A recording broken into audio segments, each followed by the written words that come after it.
The Inflation Reduction Act introduced or extended two different types of residential energy credit. Today, we're looking at the Energy Efficient Home Improvement Credit, which covers modifications to your home's building envelope or heating and cooling equipment.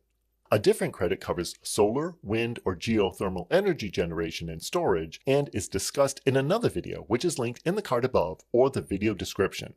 The Energy Efficient Home Improvement Credit is a non-refundable tax credit of 30% of the cost of components, but not installation labor, of energy-efficient building envelope improvements, including insulation and weather stripping, windows, and exterior doors. It is also available for both components and installation labor for high-efficiency heating and cooling equipment, as well as heat pumps.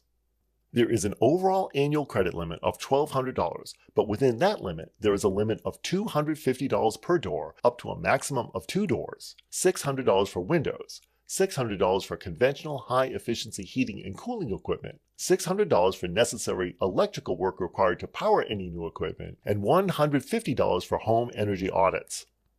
High-efficiency heat pumps are subject to a separate limit of $2,000. To qualify for the credit, windows, doors, heating and cooling equipment, and heat pumps must be ENERGY STAR certified.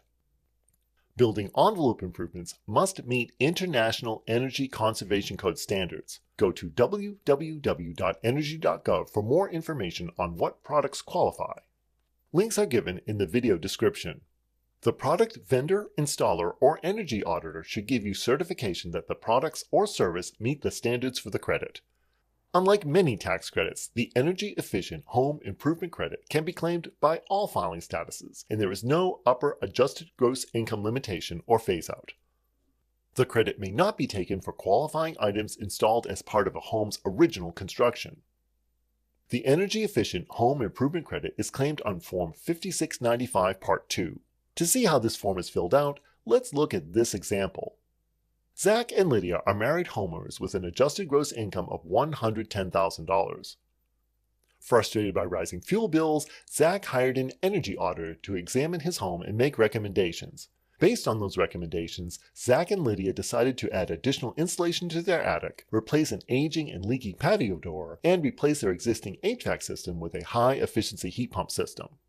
Overall, they spent $11,653 on these improvements, including material costs of $1,638 for the additional insulation and $1,815 for the new patio door.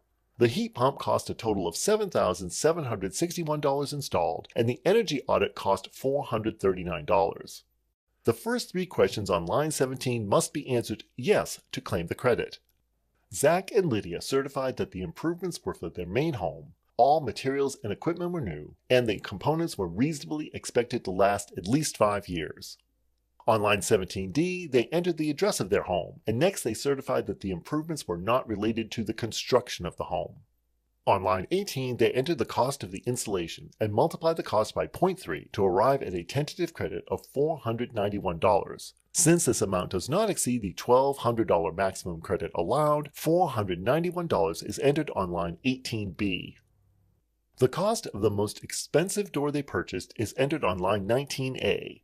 Since they only purchased one door, the cost of the patio door is entered there and multiplied by 0.3, giving a tentative credit of $545. Since this is more than the $250 maximum credit allowed for a single door, they enter $250 on lines 19B and 19E.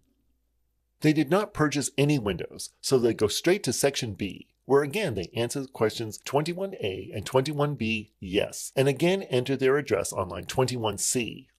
They did not purchase a furnace or water heating equipment, so they can skip directly to line 26, where they certified they had an energy audit performed, and enter how much the audit cost on line 26B, and again multiply that amount by 0.3 to arrive at $132. This is less than the maximum $150 allowed, so $132 is entered on line 26C. At this point, Zach and Lydia add all the credits they've calculated so far. These sum to $873, which is under the total $1,200 credit maximum for all improvements except for their heat pump, and is entered on line 28. To calculate the additional credit for the heat pump installation, they enter the cost of the heat pump on line 29A and, once again, multiply by 0.3 to arrive at $2,328. Since this is more than the maximum $2,000 credit allowed, $2,000 is entered on line 29E and added to the total from line 28, giving a total of $2,873. Since this is well below Zach and Lydia's $9,439 tax liability, they get to take the entire credit, which is then entered on line 5B of Schedule 3 and subsequently shows up on line 20 of their Form 1040. The key to getting the most out of the energy-efficient home improvement credit is the timing of improvements. Large expenditures for HVAC equipment, insulation, windows, or doors may be spread over several years to take advantage of the annual maximum credits allowed. Since the credit is taken when improvements are installed rather than purchased, this gives additional flexibility when timing expenditures in order to obtain the maximum credit.